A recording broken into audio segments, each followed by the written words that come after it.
Eat, Drink, Man, Woman is a film that explores the Zoe family's intricate problems and bonding experience. The film is based around a father who still has his three grown daughters residing with him. Throughout the film, you can see relies on how they rely on one another as emotional anchors, and the family can also be displayed as a material entity. The largest display of relying on one another as emotional anchors are when the sisters confide in one another with their personal lives and about their father. One example from the film is in the beginning when the sisters are getting ready for Sunday dinner. They are all individually going about their lives and dreading the weekly dinner. One sister is working at Wendy's, one is busy working at the office, and the other's just busy living her life. And they don't want to go. They call each other to discuss their lives while also complaining about having to go every single week to the dinner. Even though the sisters have to attend a meal that they are dreading, they still bond over the experience by sharing similar feelings with one another.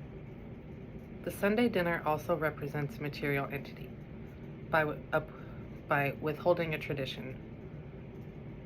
Traditions can be a foundation that holds family together in a sense, and the Sunday dinner has a very high importance to the father of the family. In the film, during Sunday dinner, the father gets called to a restaurant for an emergency. Him leaving Sunday dinner is another example of a material entity, because it causes some stress and tension in the sisters. They didn't want to be at the dinner in the first place, so the father leaving for the restaurant causes a small issue. Throughout the film, you will see the family bond over food and cooking. One example from the film is when the middle daughter has nostalgic feelings come about when she reminisces on being in the big kitchen with her father and her uncle as a young girl. I feel this is an example of a material entity since food is the basis of the memories. Even though food is the basis of the family's bonding, there is a scene towards the end of the film that shows the sisters using one another as emotional anchors, and it's not related to food or family dinner.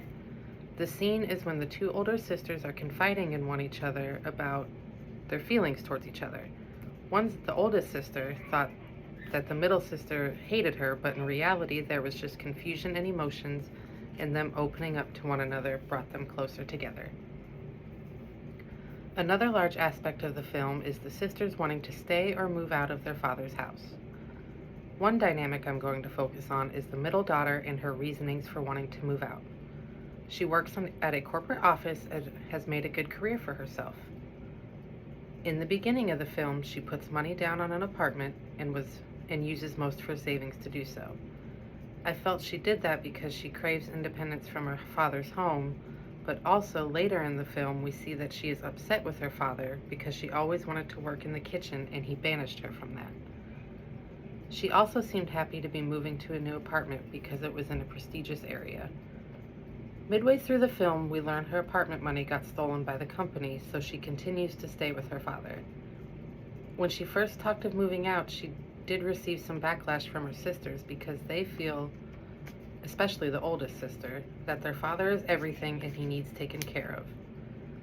I don't think the middle daughter feels the same because of him banishing her from her dreams of becoming a cook. The older sister is worried about her father's health, which is another reason she feels the middle sister shouldn't move out. Another dynamic we could focus on that causes tension in the film is between the youngest daughter and her lover. The couple in the beginning were having a dispute which led to them not speaking. The youngest daughter was playing hard to get, thinking he would chase her, and he didn't right away. She talks to her friend about the incident, and her friend basically tells her, "What did you think would happen?" The couple getting back together led to her getting pregnant, which, being pregnant, she decided to move in to her father's house with her boyfriend's family to continue the pregnancy. Overall, I found the film to be enjoyable to watch while learning how the family bonded one another and overcame their differences. Throughout the class, we have read several stories which I have really enjoyed. Especially being in my senior year, it has been a wonderful break from reading from a textbook. My favorite story so far is Amaryllis. I found that story to be enriching and fulfilling to read. The story has an unusual take to it because it is not often you hear of someone's friend taking care of the friend's grandpa. As interesting of a situation the story entails, the bonding between the two is what touched me. She truly begins to care for her friend's grandfather to the point of fulfilling his wish to bathe him. To me, that shows the true companionship she felt towards him. I also found her still wanting to visit after the family stepping in to add to the friendship. This class has been extremely enjoyable with learning about other cultures as well, and their histories and customs. I've learned more about the Chinese governments and how they came about. I have never gotten a chance to explore much of the Asian culture before this class. I look forward to the rest of the semester. Thank you.